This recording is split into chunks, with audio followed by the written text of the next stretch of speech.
Selamat pagi teman-teman. Kali ini kita akan bahas mengenai kasus kamera nggak jalan ya.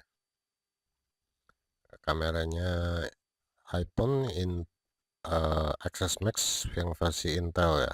Seperti biasa, kita persiapkan dimulai dengan membuka Pragmatic kita, dan di sini sudah tersedia ya cara menganalisa kerusakan pada kamera. Karena pada umumnya kamera itu jarang sekali rusak ya. Kalau mau ganti-ganti kamera juga bakal percuma. Nah, kerusakan kamera itu umumnya lebih gampang terlihat ya. Oke, setelah terbuka kita siapkan dari phone repair guide ya. Ya, di icon ini kita klik Apple dan kita cari eh, iPhone XS Max ya. Nah, ini kita buka. Kita mulai dari kamera depan ya. Oke, kita buka dari kamera depannya. Ya, kamera itu rusaknya kelihatan ya dari secara fisik. Jadi sangat-sangat mudah.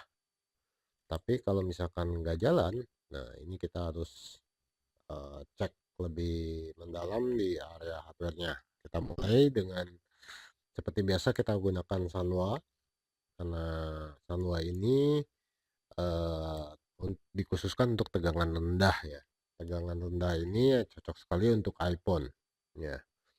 Oke, kita mulai dari supply utamanya, yaitu makanan utamanya supaya si kamera iPhone ini bekerja. Nah, supply-nya ini dia menggunakan, oh ini kebetulan ini jalur datanya aja semua ya. Nah, ini kita lihat yang paling utamanya yaitu dari ISP. Ini ya jalurnya ya, kita zoom aja dulu. Nah, jalurnya langsung ke CPU ya. Nah, walaupun dia melalui dua resistor ini ya. Nah, resistor sendiri itu jarang sekali rusak. Ya, kita bisa tinggal ukur aja apakah ada jalur yang bermasalah atau tidak. Ya, ini jalur yang kuning ini menandakan jalur yang terhubung ya kan, dan segitiga ini adalah titik mulainya. Nah, titik mulai ukurnya. Nanti titik mulai ukur ini kita mulai dengan titik-titik yang ditandai merah ini ya. Nah, di sini ada jalur I2C ya. Jalur I2C ini untuk jalur datanya, untuk komunikasi. Sisanya ini semua pastinya tentunya nggak akan ada apa-apa ya. OL alias OL. Nah, oke, kita langsung pindah ke bagian kamera belakangnya ini ya. Kita buka dulu, ini kameranya juga ada 3 bagian ya berarti ya. Nah, kita cek, ini dia. Kita lihat dari makanan utamanya dulu. Karena makanan utama ini kalau nggak keluar tegangannya, maka ya gimana dia bisa bekerja ya.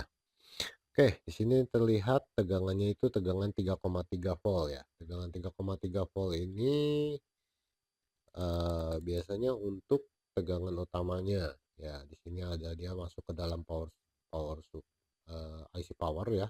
IC power ya, untuk kamera. Dan di sini terlihat ya dari koneksi ini kita bisa ukur sesuai nggak dengan nilainya 656 ya. Nah, di sini pun juga ada tegangan ADC ya. ADC ini singkatan dari analog digital converter. Nah, ini dari tegangan analog menjadi tegangan digital ya. Dan di sini ada tegangan 2,85. Ini dikhususkan untuk fokus. Kadang-kadang yang tegangannya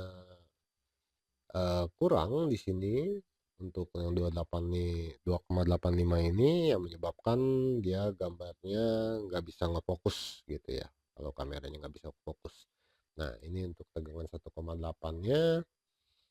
Nah, ini yang jalur yang paling utamanya. Sisanya tegangan data, ini ada clock untuk sinkronisasi ya, sinkronisasi ini. Nah, di sini ada titik-titik ukurnya. Setidaknya kita bisa tahu sebelum kita menuduh lari ke CPU, siapa tahu di jalurnya ada yang putus, bisa jadi kita tinggal jumper aja. Nah, sini juga ada tegangan 1,2 ya. Nah, ini oh ternyata dia lewat kapasitor. Nah, kapasitor ini bisa kita melakukan apabila konslet atau nilainya 0, 0,0. Nah, berarti kita bisa lakukan proses injek tegangan, tapi ingat gak boleh lebih dari 1,2 volt ya. Oke, ini tegangan backlightnya ini untuk boost ya, backlightnya itu. Terus sisanya tinggal sorry, bukan backlight ya, ini boost ini buat ya, intinya boost ini untuk buat menaikkan tegangan gitu ya, bukan untuk backlight. Kalau di LCD mungkin untuk backlight ya, kalau ini kan kamera ya. Nah, oke, ini sudah ya. Ini satu lagi tegangan data. Tegangan data ini kadang-kadang main-main, kadang-kadang kameranya suka terdeteksi atau tidak terdeteksi, tapi karena dia jalurnya ini langsung antara dua IC, dan di sini adalah CPU, di sini adalah power. Yang paling gampang kita IC power ini kita angkat dulu aja ya. Di situ kan kita bisa ukur jadinya. Oke, kita langsung masuk ke kamera yang wide-nya. Nah, sama seperti kamera tapi CD800. Nah, sini kita lihat sama persis ya. Nah, di sini ada jalur enable-nya. Nah, ini di sini kadang-kadang dia nggak mau widescreen. Ini berarti kan ada jalur yang bermasalah di enable-nya. Nah, biasanya titik touch point aja ya. Nah, VDD main-nya ini seperti biasa jangan lebih dari 1,8 volt ya. Kan di sini sudah jelas terlihat bahwa tegangan paling tertinggi dari 1,8 volt ya. Oke, ini tegangan utamanya dari VDD. Ini untuk tegangan data I2C ya. Sisanya tinggal perintah-perintah seperti ini untuk perintah ini. Ini tegangan data juga, tapi dia untuk memerintahkan kayak untuk shutdown atau kameranya mati sendiri gitu ya. Nah, ini patut dicurigai, dan ini juga untuk disinkronisasi juga bisa kita cek untuk tegangan datanya. Oke, sekian dari saya. Kita jumpa lagi di video berikutnya.